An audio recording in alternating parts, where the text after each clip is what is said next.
Therapists of Reddit, what was your biggest, I know I'm not supposed to judge you but holy shit moment? 1. Some of my clients are shockingly bad at giving themselves credit, holy shit, like they might get a nearly straight A GPA in a brutal major while battling depression, or overcome years of phobia and get behind the wheel again, or write a literal novel, or raise a kid as a single parent with low income or build new relationships after being burned, or cope with OCD well enough to hold down a job. And they'll talk about themselves as if everyone on earth is better than them, as if their accomplishments are worthless. And I know it's because of depression or anxiety or another condition, but I'm often stunned by how differently I see them compared to how they see themselves. 2. During my training I was asked how would you feel if a client were to come to you and admitted they were a pedophile that was on the edge of committing seriously horrific acts. Could you see that person as another human being that needed help, or were your personal feelings about the abhorrent behavior too strong? This factor leads some people to not continue my course on to the next level, but it really illustrates the level of non-judgment needed in this field.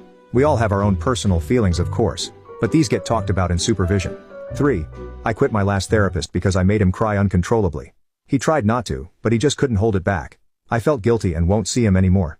I think he may have lost a child before. I described watching my aunt grieve over her son's body. I felt so much pain losing him, but was explaining how watching my aunt was dramatically worse. The details about her is what made him lose it. I could tell he was reliving something inside his own head. 4. When I was underage I got caught with a drink on Bourbon Street and got a minor in possession. I was telling my therapist about it, and said that the police caught me with a hand grenade in New Orleans.